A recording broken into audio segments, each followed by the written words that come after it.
senseless violence generated by the frightening plague of drugs and guns in our society. People have to start, coming together to fight this, and so it'll be, there'll be no more violence around. I can't stand it. Something happens out here, they're going to respond out here. Let me tell you that. I understand. I'm trying to For your safety, my safety, and everybody else's safety. This is the scene on the streets of Boston, a city under fire.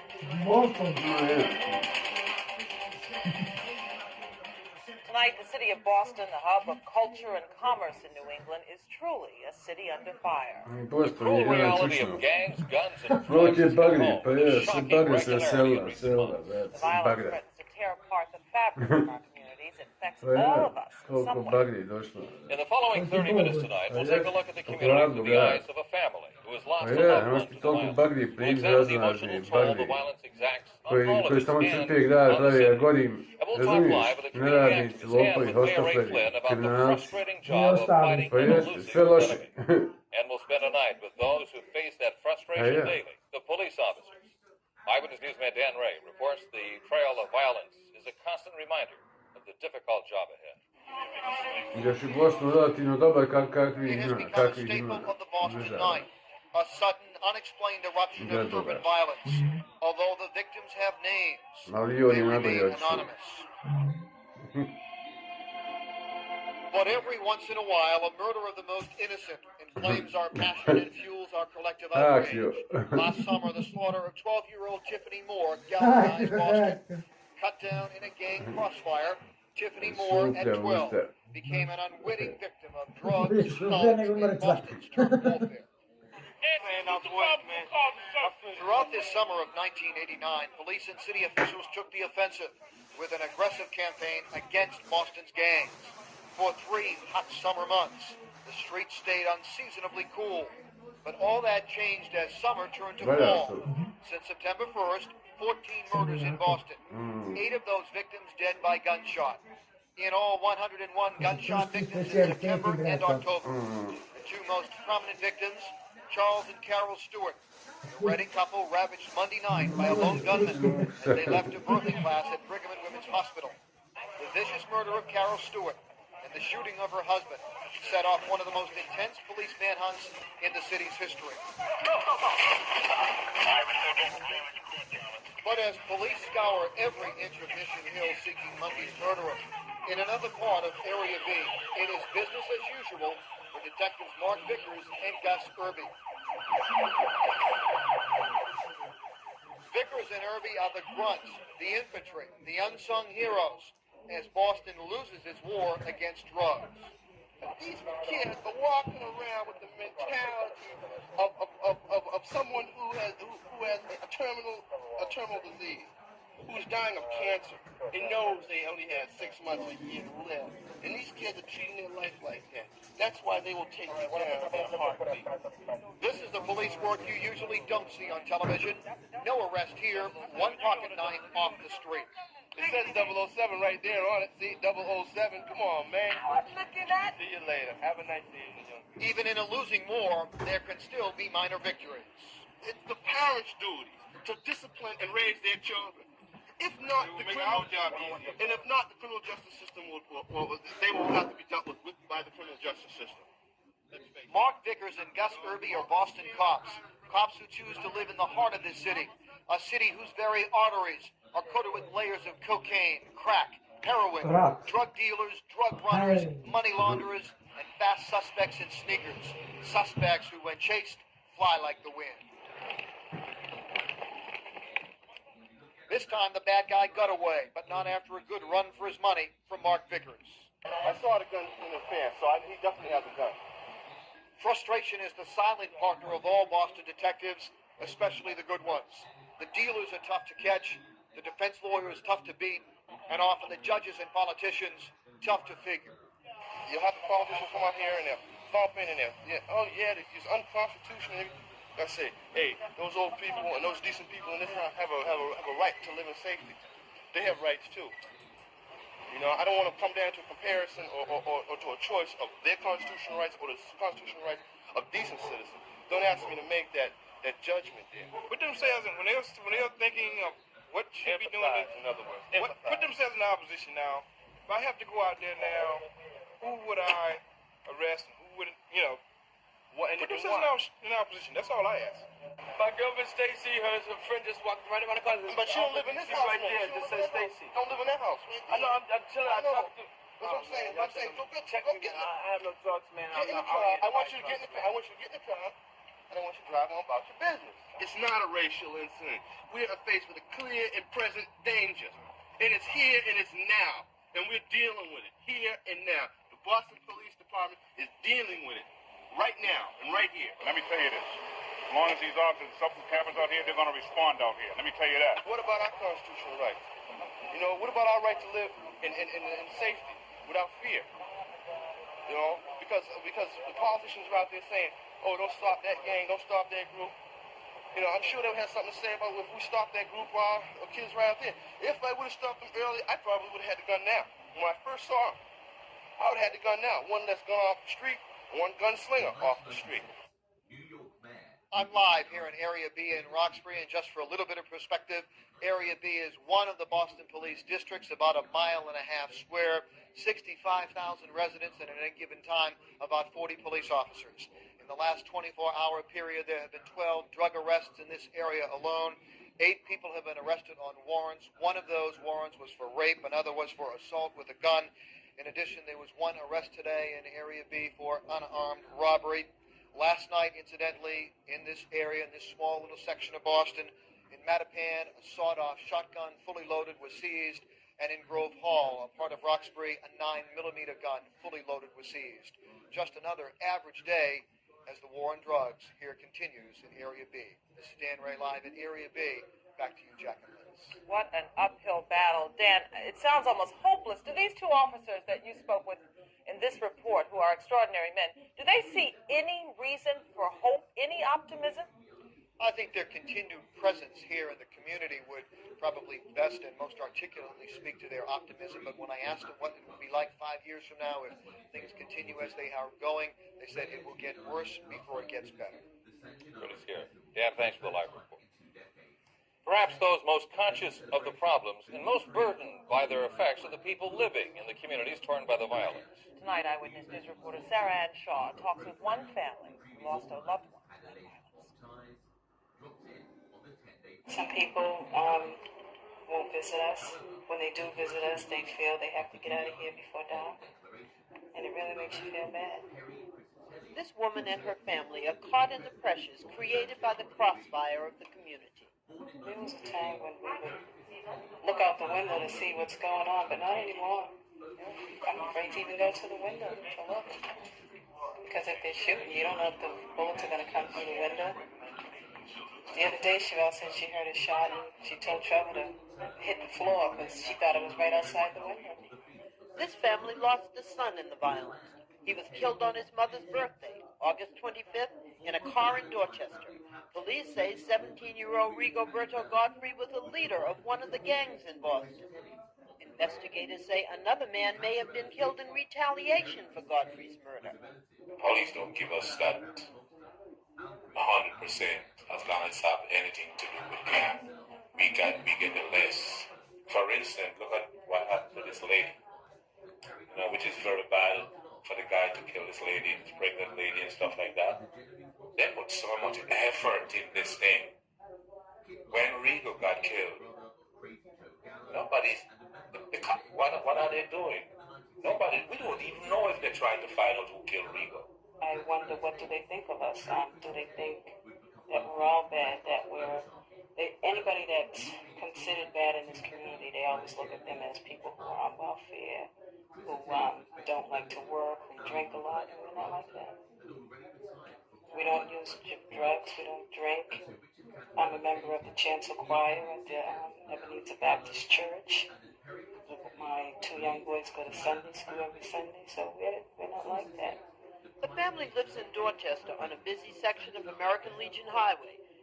Last night, they talked about their life in Boston and how people outside the city see them. As long as you come from Dorchester, Mattapan, or Roxbury, you're automatically a bad person.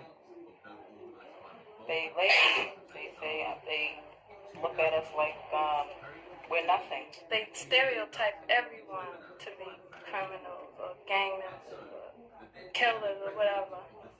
They don't take the time to get to know, people in the community. They just stereotype. And if they took the time, what would they would find a lot of people just like themselves, successful people, working people, family-oriented people, and happy people.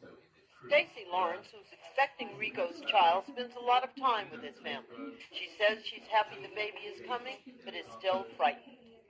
At first I was scared because I know my baby didn't have a father or anything, but now I'm not scared anymore. You think it's going to be safer for your child? No. Well, I don't think it's never going to be safe for him. No. It's not. But Rico's mother is more hopeful. I talked to my mother this morning and she said to me, I'm beginning to believe when people used to say the world is coming to an end. She said, I think it really is. So, I don't know about that. I believe if you just have faith and trust in God and believe in God, I believe eventually things will change for the better. I really do. It certainly can't get any worse. The family says if the son they lost, Godfrey, was involved in gang or drug activity, they had no indication at home. They say he was respectful and helpful. The violence is bringing calls for action from many community leaders throughout the area. Joining us live now from Roxbury is one of those activists. He's the Reverend Graylin Hagler from the Church of the United Community. Reverend, you've heard various descriptions of what's going on in the community, including that last one. There are good people who live there, but is Roxbury now being controlled by gangs and drug dealers? No, I wouldn't say that Roxbury is being controlled by gangs and drug dealers. Obviously, there is an issue that is going on. I think that we need to have some type of creative approach to the issues that we are involved in our community. What we're facing in our community is just what every other community is facing. We end up on the front page. I mean, that's the irony of what's going on. What do you think is the first thing that needs to be done differently to help the problem in your community, or do we just continue doing what we're doing now? Well, I think what we're doing now is wrong. It's too forceful. I mean, obviously, we've been carrying on macho police tactics for decades. That has not worked. The situation has gotten worse. The jails have gotten full. There are more people in situations of desperation. Obviously, we need to change those tactics. Possibly at this point, we need to look at clearly the police department involving themselves in some type of educational process, educating before they end up with a gun on their side, to enter into classrooms and to enter into rec centers, to maybe, instead of getting a gun, to end up with hockey skates and other things like that, to be involved intricately in the lives of youth and in the lives of the community. I think that the police will see the community differently. The youth in the community will see the police differently. Reverend, that's fine to look long run, yes. But how about now? I mean, right now we're seeing a proliferation of youth with guns, carrying them on the streets. You have residents who are scared. And they also would counter that the reason why there's so many headlines about that community is the number of deaths and the number of murders there far outnumbers any other community in the Commonwealth. But let's face reality. I mean, the police do not really know where the guns are, where the drugs are. The youth in the community, they know where the guns are, where the drugs are, who are causing trouble. The fact is that there is a lack of relationship with those young people. And we need to start prevention along with crime stopping. We cannot have one without the other. It will be ineffective. The jail cells will fill up, and we will get nowhere. Okay, Reverend Graylin Hagler from the Church of the United Community, thank you for joining us tonight. Thank you very much. Coming up next, the emotional toll the rash of violence is taking on our residents, our communities, and on our city. What's it doing to us? Andy Hiller explores that question when this Eyewitness News special report continues.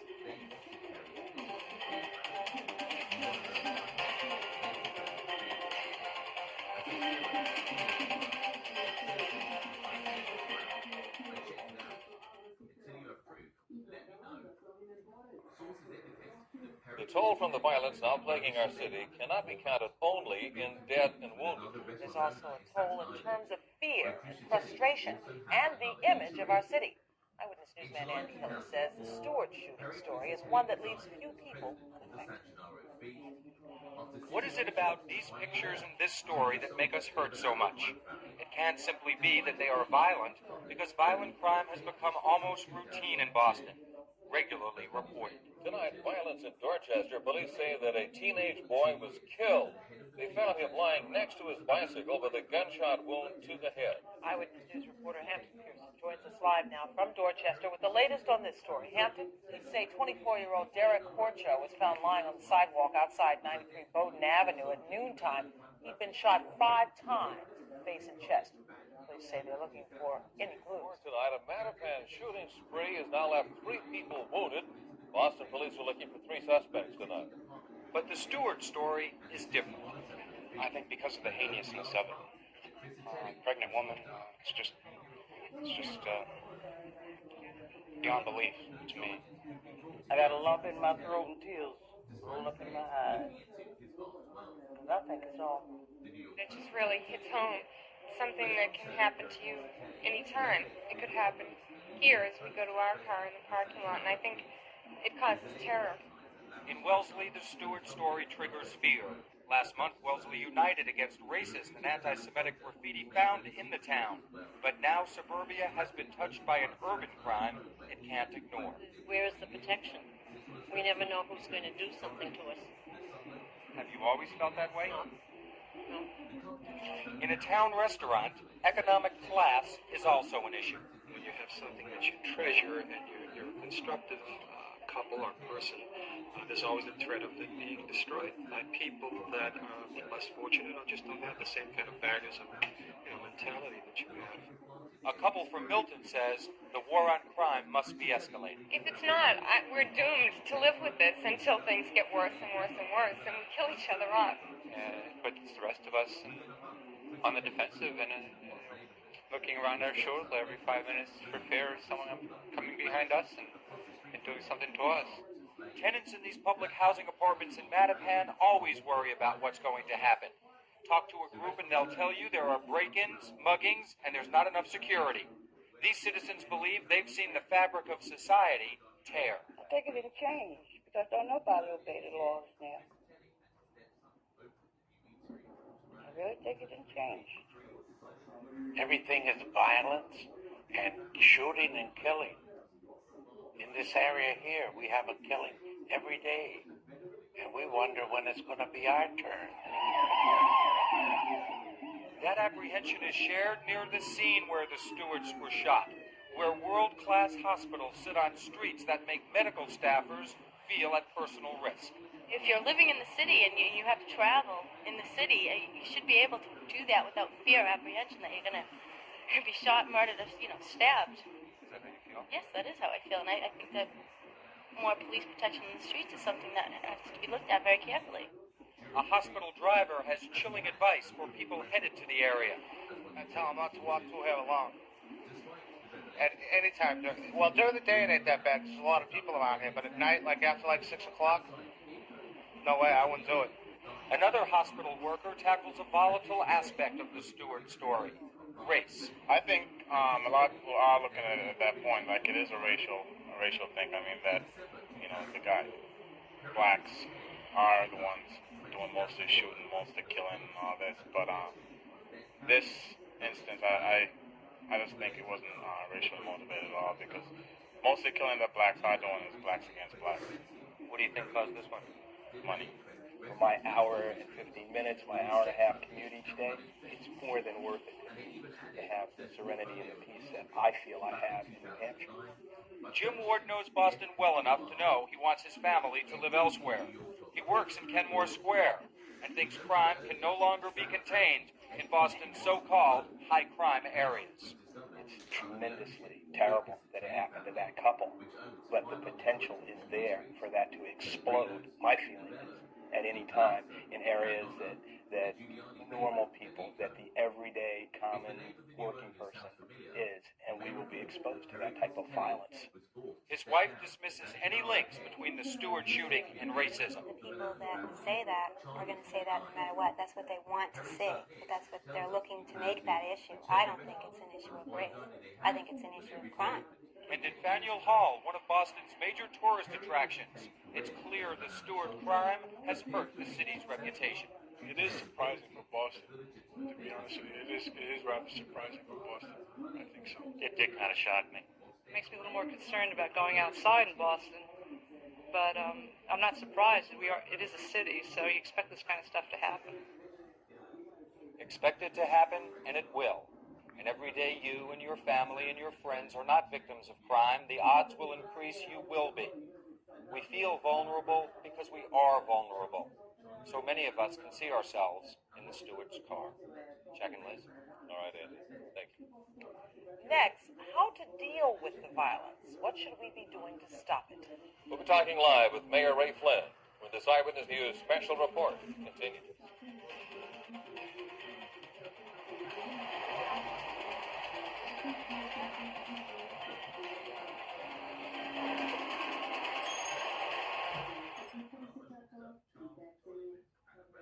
Boston's problems with violence are not unique. Neither are the calls for city officials to take action. Joining us live now is Boston Mayor Ray Flynn, who is no doubt feeling both sides of the issue, both of the pain inflicted by this violence and also the political pressure. Mayor, you've heard these reports tonight. It is a very tangible fear within the Roxbury community and the suburbanites, all talking about crime in Boston. What do you tell people? Well, I think it's very important to put it in focus here. The fact of the matter is this recent tragedy certainly has captured a significant amount of attention, not only here in Boston, but across the country, and rightfully so. I would add, however, that any incident of violence committed against any innocent person should be met with the same level of outrage. It is also very important to put into focus the fact that if you compare Boston's homicide rate with that of many major cities in the country, you'll find that Boston's homicide rate is much lower than many of those cities, even cities of smaller population than the city of Boston. So while we have problems like every city in this country have, Boston, in fact, is not in the league with many of the cities in terms of homicide. Well, we have to put this in its proper perspective, and we appreciate that. In the meantime, you've said you need more money to fight this problem. Suppose you don't get more money. Suppose there are no new taxes the way you want them for the city of Boston. What are you going to do then, Mayor? Liz, I thought it was an excellent discussion Dan Ray had with those two detectives out there in the neighborhoods of the city. I think it kind of indicates the job that they are doing in a courageous way and putting themselves on the line each and every night. To have those kind of people out there is really important and really significant. And that's what I would like to do, put more committed police officers out in the neighborhoods of the city of Boston on a regular basis. Also dealing with other issues that are the root causes of violence, drugs and guns. Those are the two major issues that we're seeing a significant increase in violence, not only in Boston, all across this country. And it takes resources. People ask me all the time, what happened this summer? You had a remarkably safe summer in Boston. What happened? How is it that things changed? Well, put it this way. What we did in Boston this summer, we made commitment for a job for every kid. We fixed up our parks and playgrounds, recreational, educational programs that all cost money, a significant amount of resources. I'd like to be able to do that on an ongoing basis, but you can't spend money you don't have. And I just ask people up at the State House to understand that. Give us the kind of tools to do the job that we need to do in order to make Boston the world-class city that we want it to be.